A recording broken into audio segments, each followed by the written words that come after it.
Good morning and hello. It's a wonderful pleasure to be here. It's a beautiful country. Surf, sand, skateboards. Samba. And I also have to say thanks to Paul, who made our trip from Rio to the seat of industry in Sao Paulo very smooth. It's a transaction that I made online from San Francisco, which is where we're from. It was without incident. And when I arrived at the airport and I needed help, there was somebody there to help me, to make my flight, to treat me as a VIP, somebody who spent a lot of money on that ticket to get here. So thank you very much, Paul. Appreciate that. And Cole, you're doing a great job. So NetPop has been working with Google since 2009 on a wonderful research study, and I want to just jump right into it. In 2013, we studied new car buyers, used car buyers, and purchasers of after-sales market products and services. These are people who bought tires, service for the car, and also accessories. Today, we're focusing on the 826 interviews we conducted in Brazil with people who use the internet, who are decision makers of the purchase, and have purchased a car in the last 12 months. Google has all of the research that we've conducted, and they're happy to share all of the details with you today. Our interest today is sharing with you the story, the highlights of all of that research. So let's put us in the shoes of our car buyers. What are their lives like? Like us, they are very busy.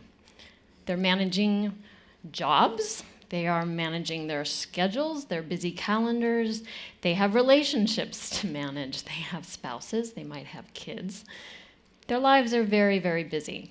And added on top of that busyness has been the increase in information and communication over the last 5 to 10 years. Information and communication is moving at a much, much faster pace. It makes their lives a juggle. They are juggling a lot, just as you are. And one of the key reasons for this, and this has been referenced earlier in other talks, is that the growth of the internet in Brazil has been made extraordinarily strong over the last few years. We started this study, as Josh mentioned, in 2009. So we will just use 2009 to 2013 as our basis of comparison. The internet now is at 52%. Half of the internet population in Brazil is online. That information, the communication that's available to them, is growing exponentially. And not only is the internet and connectivity increasing throughout the country. Oh, and I will take a quick moment to say that I don't know Portuguese. I'm sure that many of you know English as well as I. If not, though, feel free, please, to use the translation services that Google's providing. They've worked with us a lot, so they're prepared to translate in real time for everybody. Anyway, excuse that. Along with the internet, the growth of mobile connectivity has increased, almost 600% since 2009. So a quarter of the entire population now has one of these, right? How many of you have one of these in your pocket, a little smartphone? How many? Come on, show of hands, show of hands. 100%, maybe 90%. Everybody has one of these. Okay, how many of you guys have received a text since you've been here? Hands. Yeah, right? 60% of you received a text? How many of you checked email? Right. So everybody is connected all of the time. And with that wonderful convenience that we have in our pockets also comes a responsibility. It comes a responsibility to be there, to answer those texts, to respond to the email you just got from your boss, to just pick up and go if your child is sick at school. And you're juggling because of all of this connection. Along with this connection that you have as a business person, as a company, it's important to understand that your consumers, the people who care about your products, are always looking to get their information answered quickly and thoroughly. Oops.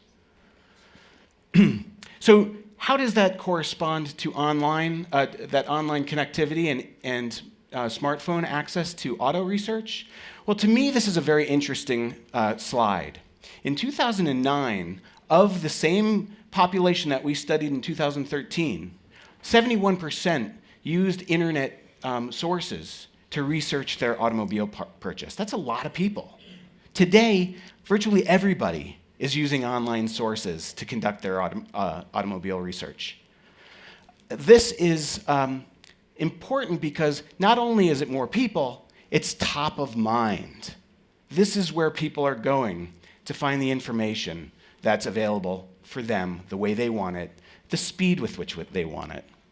I think Paul mentioned that visits to the dealership were the place to go back when his father was buying a car. Today, it's too hard to get to a dealership. That traffic is just killer. I mean, who wants to go to a dealer? You want to go online and find that information that the dealer once provided to the prospect and the customers that came in their doors. Search engines have also grown in importance. We see that it is up to 88% now of car buyers are using search engines to research cars. And we know what search engines represent. They represent the ability for anyone, anytime, to type something in and get information instantaneously. And not only are search engines considered a source, and we'll get to this later, a source that their people are using, it's also a gateway to all of the other sites online that you're in charge of. The manufacturer sites, the third-party review sites, many different sites that are available online. The gateway is through a search engine. And as you saw in our quick little video, eye candy, 9 in 10 are using Google around the world. And in Brazil, Google is also a leading search engine. So along with the growth of the internet, mobile connectivity, bandwidth has increased. The speed with which bits are being sent to people, and this enables video. Online video has grown 56% since 2009 to 2013. 6 in 10 people are using online auto video during their research process. Okay, so let's go back and let's take a more specific look at our new car buyers. Who are they? First point we need to make is that they are young. Average age of 33. In the United States, the average age is 40. They are young. They're young also relative to other nations around the world. We studied 22 countries, and we can compare Brazil to other countries. They definitely skew younger. They are also more equally male and female than any other country. It is normal, and normally we see a ratio of about 60% male new car buyers, 40% female. In Brazil, it's even 51%, 49% male, female. It's very exciting. They're affluent, not surprising. And very importantly for this conversation, they are wired. They are extremely connected. Virtually everybody has a desktop or laptop. They have smartphones and they have tablets. These numbers are higher than the other countries that we studied. Your buyers are young, they are connected. They live very dynamic lives. They live online.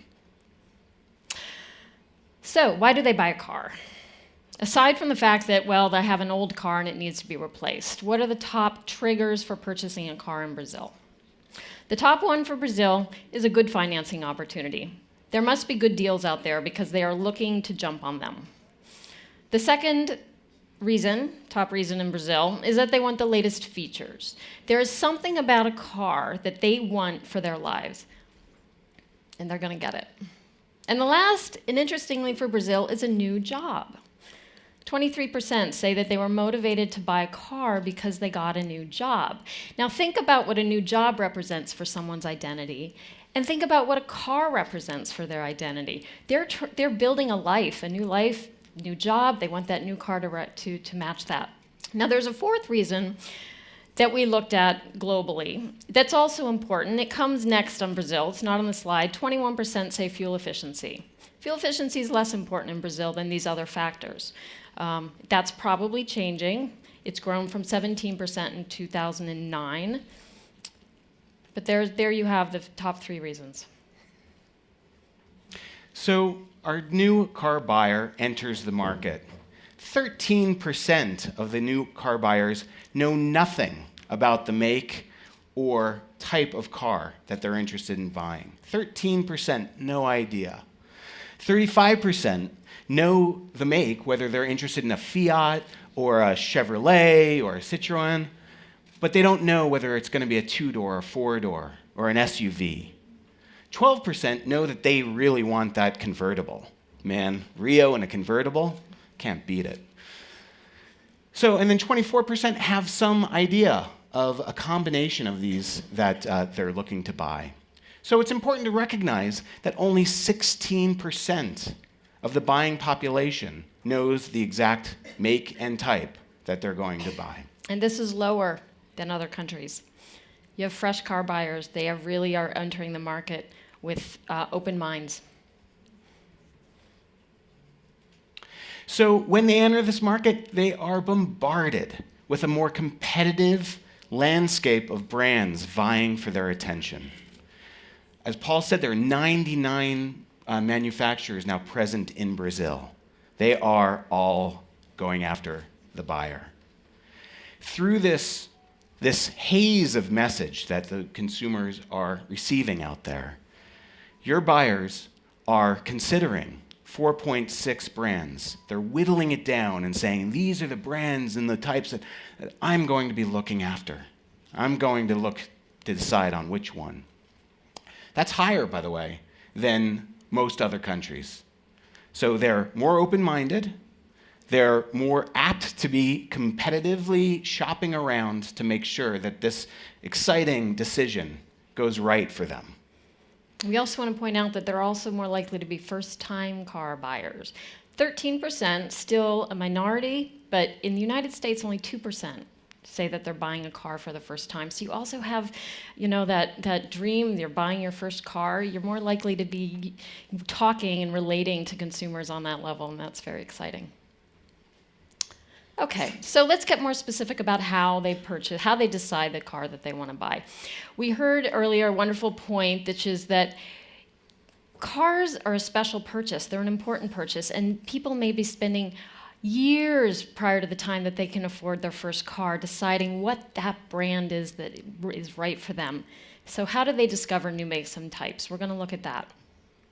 How do they build that consideration set? Josh mentioned that 4.6. Call it 4 to 5 brands that they think is going to be one of those is going to be right for me. And finally, where do they go to get the information to make the final decision? We're going to look at each of those. Now, we measured a total of 37 types of sources. Everything from flyers that you get at the dealership to social sites, to video sites, to the salesperson at the dealership. Many, many sources. We wanted to measure all of them to see which ones were most important to people. The top 3 for discovering new makes and types of cars are friends and family, television, and search engines. It's an interesting mix, but they're actually very complementary if you think about it. Friends and family, you trust your friends. You want their opinion.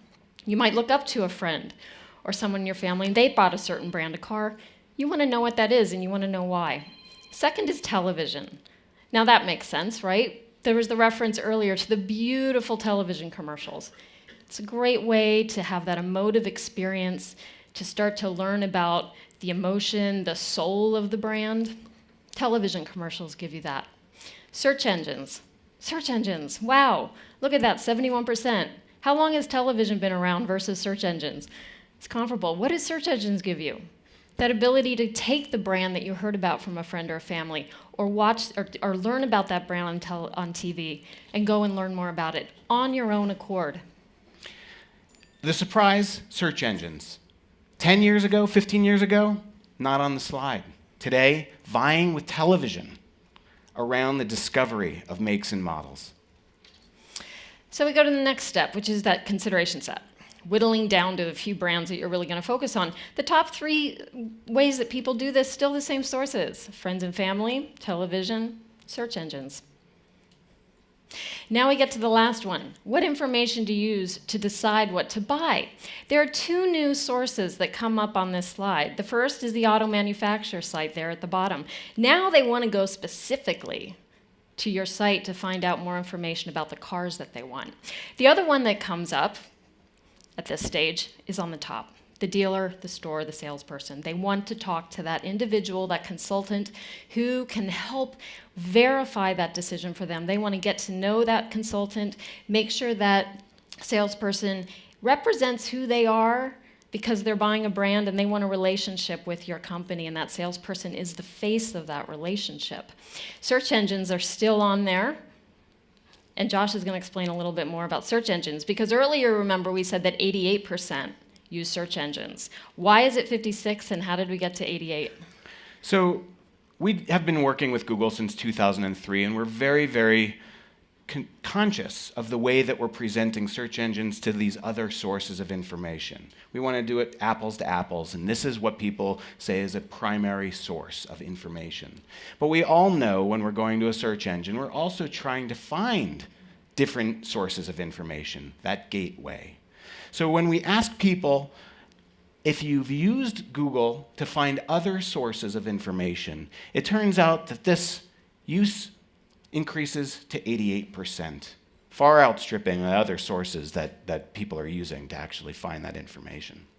So it's both a primary source, people consider it on par with television, but they also use it as a gateway to other sites. And we also know that your buyers are using an average of 6 online sources to make their decision.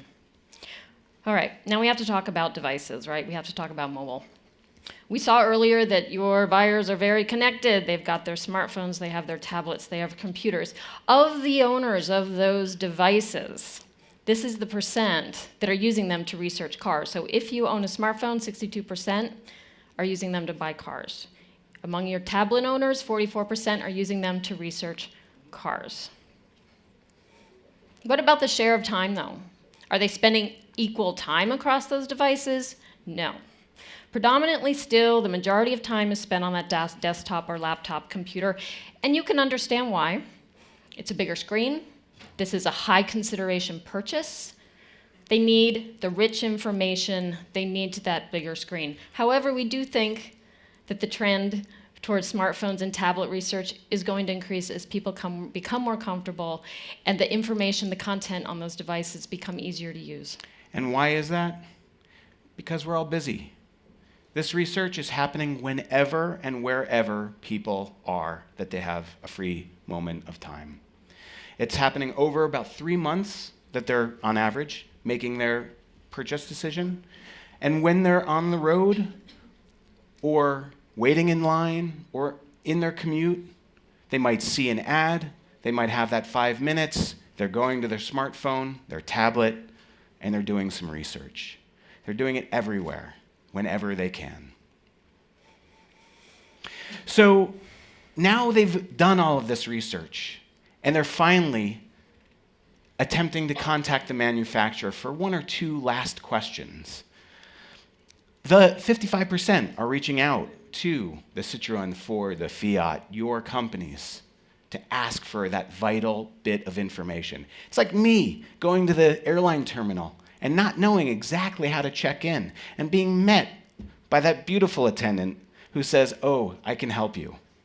Let me show you how."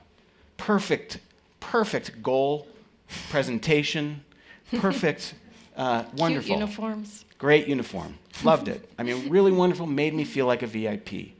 People are looking for that when they're contacting you. They're doing it not only through telephone, they're doing it through email, they're doing it through web forms. They need to get it off when they have the opportunity, whether they're doing it from their smartphone or their laptop or computer. Unfortunately, 58% are receiving a bad response, either fair or poor response. This is an important point because we asked people, this 58% in Brazil, who said they got a fair or poor response from the manufacturer that they reached out to. What was the impact of that? 52% said, I started to evaluate other manufacturers, and 22% said, I actually switched. I crossed that brand off my list. So it's important that if you set up these channels, and you must set up these channels of communication today, that you are there to respond to them in a way that's helpful, that is on time, and it actually happens at all, because some people say they never receive a response back, and that sets a bad impression. And a complete answer as well. So, the dealer. We haven't talked about the dealership visits, and those are still vitally important. People want to see their car. They want to touch the car. They want to test drive that car. Everyone goes to the dealer. But today, they go later in the process. We ask people, when did you make that first dealer visit? And as you can see, we got a variety of answers. 1 in 4 don't go until about the middle of their research, and many don't go till the end. Why? Because they're doing all the research on the front end. And when we ask, well, why, what are you going to, why? Because they want to avoid unnecessary dealer visits. They end up going to maybe 2 or 3 dealers. They don't want to spend a lot of time visiting your dealer because it is so much easier to get that information online, decide which brands they're really interested in, and then they're going to go talk to your salespeople, and they're going to see if there's a real fit for them. So even when they go, 31% are still using their smartphone to do additional research, to find out whether there's a better price down the street, to compare brands. They're still in charge. All right. Finally, they ultimately make up their mind. Only 1/3 decide to stick with their initial first choice. Only 1/3 of the buyers decide to stay with what they've thought they were going to buy at the beginning. 2/3 are either switching to another brand in their initial consideration set, and 15% are discovering a new brand through their research, 95% of people are doing online. This is really And this is higher. This 15% is higher than other countries. And I would put that at being the young audience. You've got a young buyer. They're looking at a lot of different brands. They are open-minded. They're discovering new brands. They hadn't heard about you. They might hear about you when they're online. Yes, very excited, very interested in making the right decision, and open-minded. So they're also switching. So we do have... So people who have purchased a previous brand are also switching. Why are they switching? And 52% are. Paul mentioned this earlier. There isn't as much brand loyalty as there used to be, and that's because there's more competition, and there are different types of cars with different features. And the reason why they are switching, 55% want the latest features to match their new job, to match their new lifestyle, to match their dreams. Their needs. All right. The story doesn't end there. We know that Brazilians are very social. Orkut was a hit way back, off the charts. And now there are other social networks like Facebook that are really exciting. 3 in 4 of your buyers, 75%, are going out after they purchase your car and talking about it. What are they doing? They're recommending their brand. They are posting a review on a social site or a review site. 1/4 of them are contacting you to tell you they're unhappy. Whether it's good or it's bad, they're reaching out to you again after they purchase the car. The 75% recommendation, think about that. Your buyers can be your fans. They can be your evangelists. They can work for you. They can go out and sell you to their friends and family afterwards if you've done your job right. So let's go back to our buyer. They've got a lot to juggle, and it's a big decision. Which brand are they going to buy? The point we are making here is that your buyers are now in the driver's seat. They have the information available to them. They have the means of communication to make this decision on their own. Your job is to be there at each of those steps in the process, not just to make them a buyer of your car, but to build a relationship with them. And if you build that relationship with them, they will support you after they buy the car, and they'll sell the car for you to other people by recommending it on all the social sites that are out there. So this is an extremely exciting time for the auto market in Brazil. A disruptive technology has come into the marketplace, the internet. Consumers have formed brand new behaviors in the last generation. They're the ones who are coming in with this new economic strength that Brazil is expressing. They're the ones who are digitally connected, more so than most countries. It's amazing to see how quickly things have changed for this industry. For a very high consideration, high cost product that these individuals are evaluating. So what is the goal that we want to share with you today? It's not numbers, it's not icons. It really is the faces of the people who are falling in love with your brands. It's up to you to give them the information, to enable them, to bring them in and make them part of the family so that they can go out and enjoy your brand on the streets. Obrigado. Thank you.